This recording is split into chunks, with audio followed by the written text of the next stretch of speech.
Hello दोस्तों, जय माता दी। आप सभी का स्वागत है हमारे चैनल पर। आज हम आपको शीतला माता की बहुत ही पावन कथा सुनाने जा रहे हैं, जो कि रोगों के लिए जानी जाती है। शीतला माता की यह व्रत चेचक, फोफड़े, फुंसी, बुखार, त्वचा रोगों से रक्षा करती है और घर परिवार में स्वास्थ्य, शांति और सुख बनाए रखने वाली इनकी पूजा की जाती है। बच्चों की लंबी उम्र और रोगों से बचाव के लिए माता शीतला की आराधना की जाती है और गाँव और परिवारों में महामारी या बीमारी से रक्षा के लिए भी पूजा की जाती है, परंपरा आ रही है। माता शीतला की कृपा प्राप्त करने के लिए कमेंट बॉक्स में जय मां शीतला लिखकर जरूर जाइएगा और कथा को अंत तक आप सभी जरूर सुनिएगा। तो चलिए कथा को सुनाते हैं। यह कथा है उस समय की, जब धरती पर श्रद्धा का वास था, जब प्रकृति की हर शक्ति में ईश्वर का अंश देखा जाता था और जब माँ के हृदय की पुकार स्वयं परमात्मा पिता परमेश्वर भी विचलित कर देती थी। यह कथा है एक ऐसी ही माँ की जिसके लिए उसका कलेजे का टुकड़ा ही उसका संसार था और जिसके विश्वास ने स्वयं नीति को भी बदलने पर विवश कर दिया था। जमुना नदी के किनारे बसा एक छोटा सा गांव था, रामपुरा। गांव धूल भरी राहों से घिरा हुआ था और झोपड़ियां मिट्टी व घास फूस के बने थे। इन्हीं झोपड़ियों में से एक में रहती थी यशोदा, एक विधवा माँ जिसका जीवन अपने इकलौते बेटे गोपाल के लिए ही घूमता रहता था। यशोदा का पति कुछ वर्ष पहले ही इस संसार से चला गया था और तब से गोपाल ही उसका सहारा और उसका संसार, उसका भविष्य था। गोपाल एक 5-6 वर्ष का भोला भाला छोटा सा बालक था, जिसकी आंखों में चमक और चेहरे पर चिरस्थायी मुस्कान रहती थी। वह गांव के दूसरे बच्चों के साथ खेलता, मिट्टी के खिलौने बनाता और जब भी थकता तो अपनी माँ के आंचल में आकर सिमट जाता था।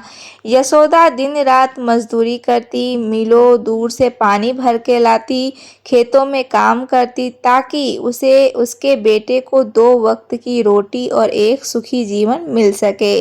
उसकी आंखों में एक ही सपना था, अपने गोपाल को बड़ा होता देखना, उसे पढ़ा लिखा कर एक अच्छा सा इंसान बनाना। लेकिन नियति को तो कुछ और ही मंजूर था। एक तपती दोपहरी की बात है, गोपाल अपने दोस्तों के साथ खेलते हुए अचानक जमीन पर गिर पड़ा।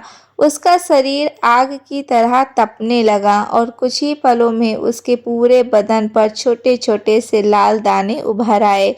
यशोदा जो घर में आटा गूंथ रही थी, बेटी की चीख सुनकर भागी। उसने गोपाल को गोद में उठाया और उसका माथा छुआ। ओ, इसका बदन भट्टी सा जल रहा है। गोपाल मेरे लाल, क्या हुआ है मेरे बच्चे को? यशोदा की आवाज में घबराहट थी। गोपाल दर्द से कराह रहा था कि माँ, माँ बहुत दर्द हो रहा है, मेरा बदन जल रहा है। यशोदा ने उसे अपनी छाती से लगाया और जैसे ही अपनी छाती की गर्मी से ही बेटे की जो जबर को सेक लेना चाहिए था, वो तुरंत गांव की सबसे अनुभवी महिला दादी जमुना के पास भागी। दादी जमुना ने गोपाल को देखा, उसकी नाड़ी जांची और आंखों में चिंता की गहरी लकीरें उभर आई। अरे यशोदा बेटी, यह तो दादी जमुना ठिठक गई है। यह तो शीतला मैया का प्रकोप लगता है। शरीर पर यह दाने और यह जबर देवी रूठ गई हैं। दादी के इन शब्दों ने यशोदा के हृदय में एक गहरा छेद कर दिया। शीतला माता, गांव में ऐसी मान्यता थी कि शीतला माता जब अप्रसन्न होती हैं तो बच्चों को चेचक या बड़ी माता प्रकोप होता है और यह अक्सर जानलेवा सिद्ध होता है। यशोदा के पैर तले जमीन खिसक गई। उसका गोपाल, उसका एक इकलौता सहारा, क्या उसे भी माता का प्रकोप झेलना पड़ेगा? अगले ही कुछ दिन गांव में यह खबर आग की तरह फैल गई कि हर कोई गोपाल को देखने आता, अपनी अपनी सलाह देता और हर सलाह के अंत में यही बात दोहराई जाती थी कि शीतला माता का प्रकोप है, यशोदा माता को मनाना पड़ेगा। गोपाल की हालत बिगड़ती जा रही है। पहले तो दाने केवल चेहरे और छाती पर थे, पर अब भी पूरे शरीर पर फैल चुके थे। उसका मुखमंडल पीला पड़ने लगा था। आंखों में चमक की जगह एक अजीब सी उदासी और दर्द का सागर गहरा रहा था।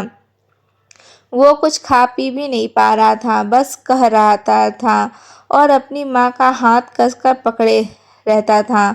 माँ पानी दे दो। गोपाल की आवाज़ इतनी धीमी हो गई थी कि वो अच्छे से यशोदा को छुपकर सुन भी नहीं पा रहा था। हाँ मेरे लाल, अभी लाई। थोड़ा शहद मिला दो पानी में, उससे गला ठीक रहेगा। कहते हुए यशोदा की आंखों में आंसू झरझर करके बहने लगते थे। वो अपने बेटे को इस तरह पीड़ा में नहीं देख सकती थी। उसका कोमल बदन, जो अभी कुछ ही दिन पहले तक उछल कूद से भरा था, अब निस्तेज पड़ रहा था। गोपाल माँ का हाथ कसकर पकड़ लेता और दर्द से सिसकिसाता रहता। यशोदा उसे सहलाती, उसके माथे को चूमती, उसके बालों को सहवराती, पर भीतर ही भीतर वह खुद भी टूट ही रही थी।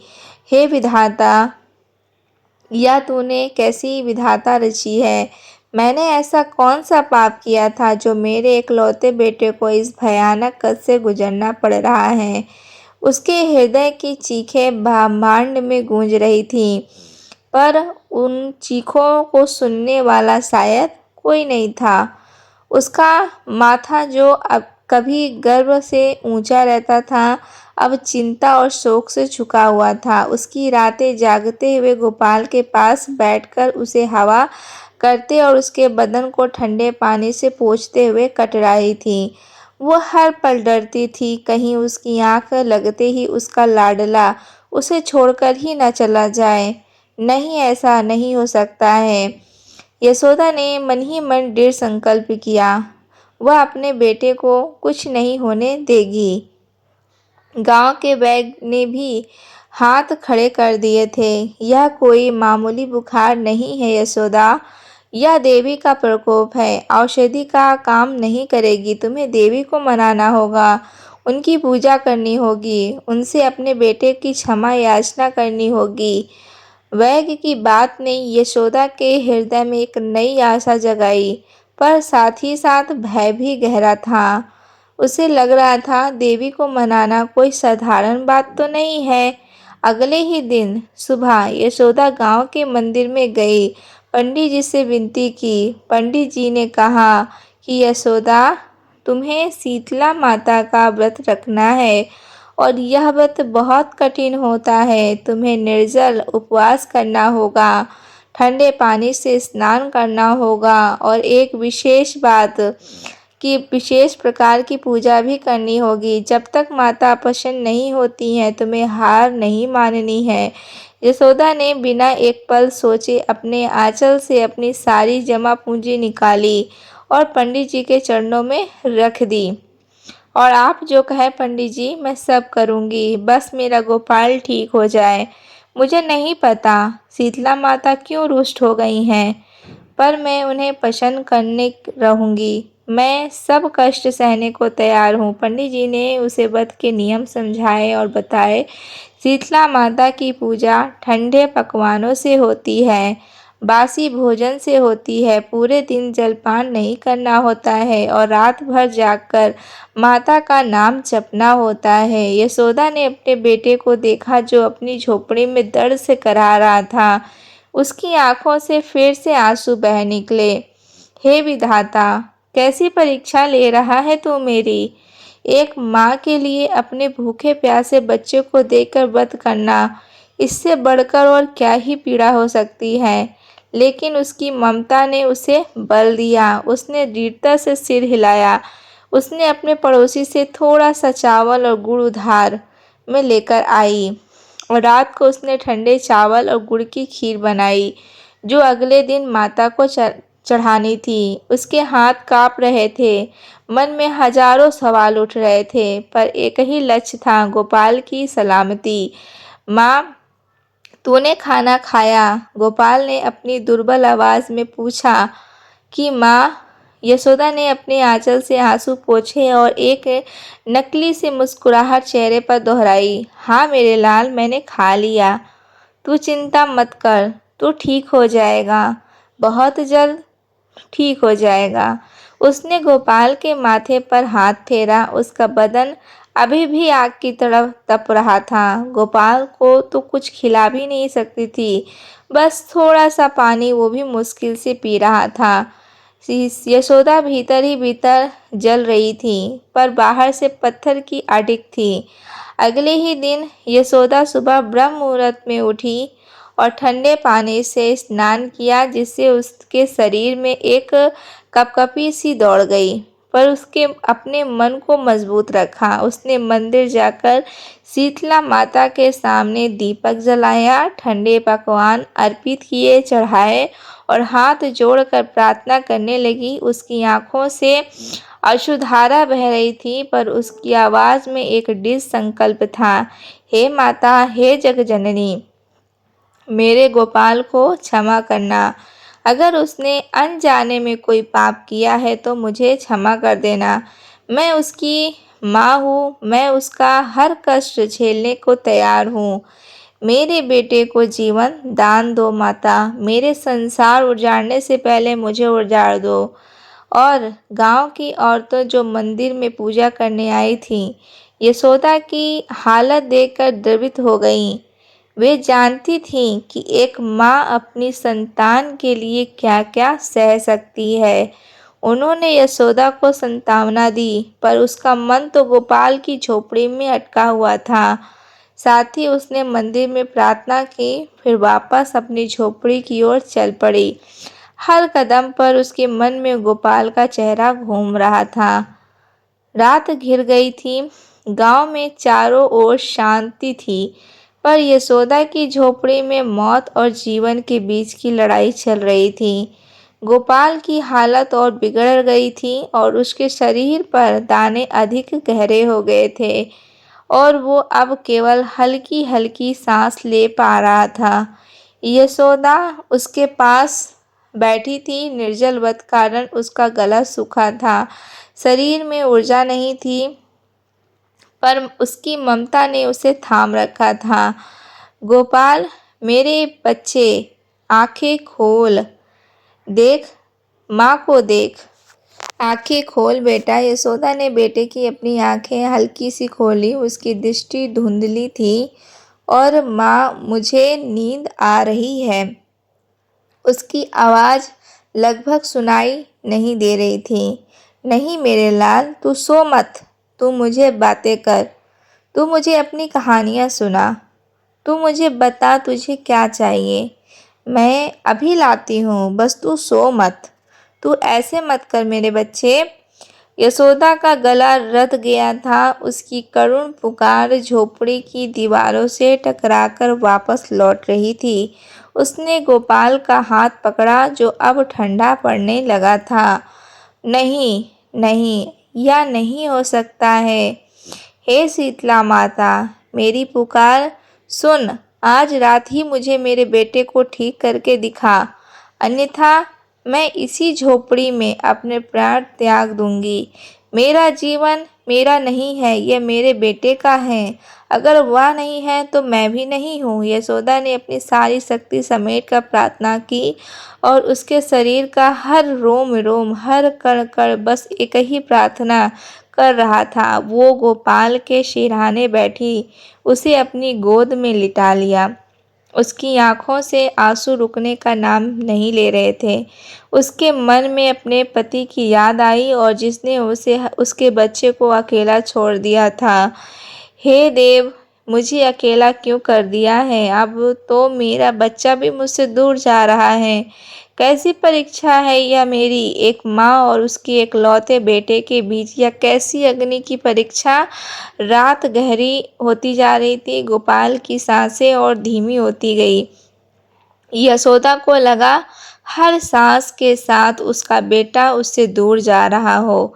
उसकी आशा की डोर टूटती जा रही हो, पर ममता ने उसे कस कर पकड़े रखा था। वो अपने दिल की गहराइयों से अपने कलेजे के टुकड़े के लिए पुकारती रही। हे माता, मैं जानती हूँ कि तुम दयालु हो, तुम माँ हो। एक माँ होकर दूसरी माँ का दुख समझो। मेरे बच्चे को जीवन दो। यह इसे मुझसे मत छीनो। मैं तुमसे भीख मांगती हूँ, मैं तुम्हारे चरणों की दासी हूँ, बस मेरे बेटे को वापस दे दो। उसकी आवाज़ में ऐसी पीड़ा थी, ऐसा मार्मिक पुकार था कि पत्थर भी पिघल जाता। झोपड़ी के भीतर एक अजीब सी शांति छा गई। गोपाल ने एक हल्की सी सांस ली और फिर उसकी सांसें लगभग थम सी गईं।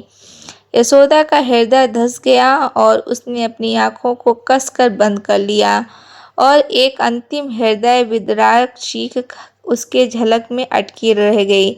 उसने अपने बेटे को कसकर अपनी छाती से लगा लिया, जैसे उसे अपने भीतर समा लेना चाहती हो ताकि वह उसे हमेशा के लिए अपने पास रख सके। यशोदा ने अपनी आंखें मूंद रखी थीं, उसके शरीर में अब जरा भी शक्ति नहीं बची थी। वह बस अपने बेटे के निष्प्रण से शरीर को पकड़े बैठी थी। उसी क्षण झोपड़ी में एक अद्भुत प्रकाश फैल गया। यह प्रकाश इतना शीतला और इतना दिव्य था कि यशोदा ने धीरे से अपनी आंखें खोली। एक पल के लिए उसे लगा कि वह सपना देख रही हो या उसका मन उसे भ्रमित कर रहा हो। उसके सामने उसी झोपड़ी के अंधेरे कोने में से, जहाँ तक सूरज की रोशनी भी कभी ठीक से नहीं पहुँच पाती हो, एक अलौकिक आकृति प्रकट हुई। एक तेजस्वी नारी, श्वेत वस्त्रों में सुशोभित, उनके हाथों में कलश और झाड़ू, उनके मस्तक पर दिव्य तेज, उनकी आंखों में असीम करुणा और शांति थी। यह स्वयं शीतला माता थी। यशोदा ने अविश्वास से उन्हें देखा। उसकी जुबान लड़खड़ा गई, शरीर कांपने लगा। वो कुछ बोल ही नहीं पा रही थी, बस उनके चरणों में गिरना चाहती थी, पर उसके शरीर में जरा भी हलचल करने की शक्ति नहीं थी। माता शीतला ने अपनी दिव्य वाणी में कहा, उत्तरी मेरी बेटी यशोदा, उत्तरी मेरी बेटी यशोदा, भयभीत न हो, मैं तुम्हारी पुकार सुनकर आई हूँ। यशोदा की आंखों में फिर से आंसू भर गए, पर इस बार वे भय के नहीं बल्कि असीम श्रद्धा और कृतज्ञता के थे। हे माता, हे जग की जननी, आप साक्षात यहाँ। माता शीतला मुस्कुराई। उनके मुस्कान में पूरे ब्रह्मांड का सुकून सहमित था। उन्होंने अपने एक हाथ से यशोदा को सिर पर हाथ फेरा और अपने दूसरे हाथ से गोपाल को स्पर्श किया। जिस क्षण उनका हाथ गोपाल को लगा, यशोदा ने महसूस किया कि गोपाल का जो शरीर है तुरंत शीतल होने लगा। दाने गायब होने लगे थे और उसकी सांसें सम्मानी होने लगी थी।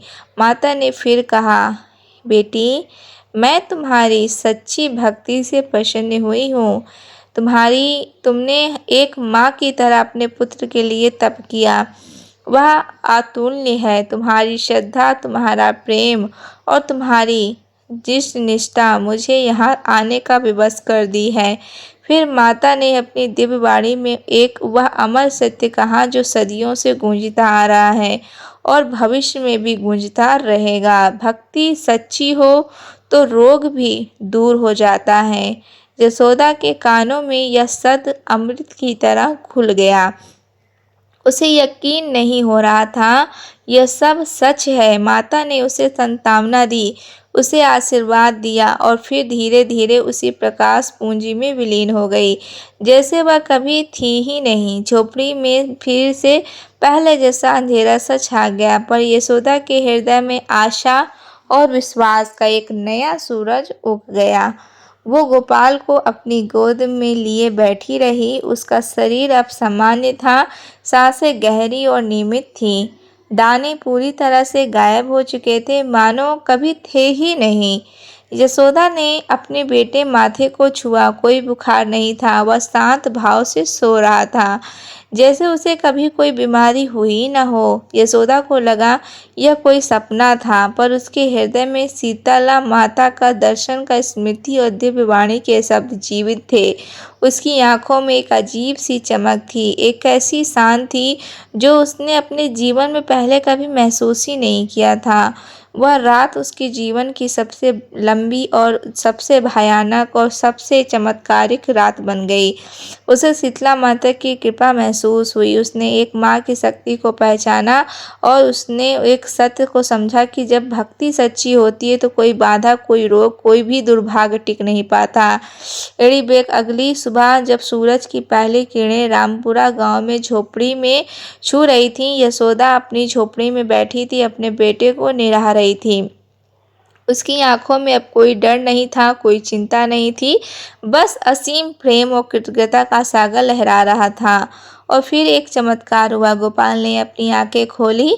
उसकी आंखें अब साफ सी चमक रही थीं, जैसे उसने कभी कोई दर्द सहा ही ना हो। गोपाल अपनी माँ को देखा, मुस्कुराया और माँ, मुझे बहुत अच्छी नींद आई, मैं ठीक हो गया हूँ।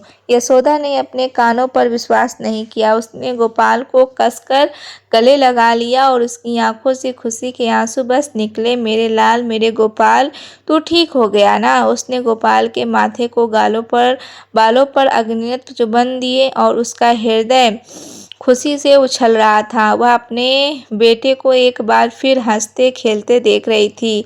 यह सपना नहीं था, यह हकीकत थी। शीतला माता ने उसकी पुकार सुन ली थी। गोपाल उछल कर बैठ गया और माँ, मुझे बहुत भूख लगी है, क्या खाने को है? यशोदा की आंखों में खुशी के आंसू बहते जा रहे थे, लेकिन उसके चेहरे पर अब भी एक नई चमक नहीं थी। हाँ मेरे लाल, सब है मेरे पास। अब मैं अभी तेरे लिए गरम गरम खाना बनाती हूँ। उसने गोपाल को अपनी गोद से उतारा और वह झट से झोपड़ी के बाहर भाग गया, जैसे कभी बीमारी नहीं था। जैसे कि उसने गांव के लोग जब सुबह अपनी दैनिक दिनचर्या के लिए उठे तो उन्होंने एक अद्भुत दृश्य देखा। गोपाल, जो कल रात तक मृत्यु शैया पर पड़ा था, अब गांव के बच्चे के साथ खेल रहा था, हंस रहा था, दौड़ रहा था। उसके शरीर पर अब चेचक के एक भी निशान नहीं थे, जैसे वो बीमारी उसे कभी हुई न थी। गांव वालों की आंखें फटी की फटी रह गईं। अरे, ये गोपाल है। हाँ, वही गोपाल। यह कैसे हो सकता है? दादी जमुना, वैद्य और गांव के सभी बड़े बुजुर्ग यशोदा की झोपड़ी की ओर भागे और उन्होंने गोपाल को देखा, यशोदा को देखा। यशोदा ने अपनी नर्म आंखों से और एक शांत मुस्कान के साथ पूरी कथा सुनाई और पूरा गांव अवाक रह गया। हर किसी की आंखों में श्रद्धा और आश्चर्य का भाव था। उन्होंने यशोदा को भक्ति से प्रणाम किया और शीतला माता की महिमा का बखान करने लगे। तो यह तो माता का चमत्कार है। यशोदा की सच्ची भक्ति ने माता को स्वयं यहाँ आने का विवश कर दिया। जहाँ जय हो शीतला मैया की, जय हो। पूरा गांव शीतला माता की जय जयकार करने लगा। यशोदा की कथा दूर दूर तक फैल गई और लोग दूर दराज के गांव में आकर उस झोपड़ी को देखने लगे जहां माता ने दर्शन दिए थे। यशोदा, जो कल तक एक गरीब और लाचार माँ थी, आज विश्वास और भक्ति की प्रतीक बन गई थी। इस कथा ने यह प्रमाणित कर दिया था कि सनातन धर्म की भूमि पर जहाँ माँ के हृदय में अटूट श्रद्धा होती है, वहाँ स्वयं ईश्वर भी प्रकट होकर ही अपने भक्तों को आशीर्वाद देते हैं। तो ये थी कथा जो यहीं पर समाप्त होती है। तो आप सभी वीडियो को ज़्यादा से ज़्यादा शेयर करिएगा। कमेंट सेक्शन में जय शीतला माता लिखकर ज़रूर जाइएगा। वीडियो को लाइक कर दीजिएगा। चैनल पर पहली बार आए होंगे तो चैनल को सब्सक्राइब करके ज़रूर जाइएगा। राधे राधे दोस्तों, जय माता दी।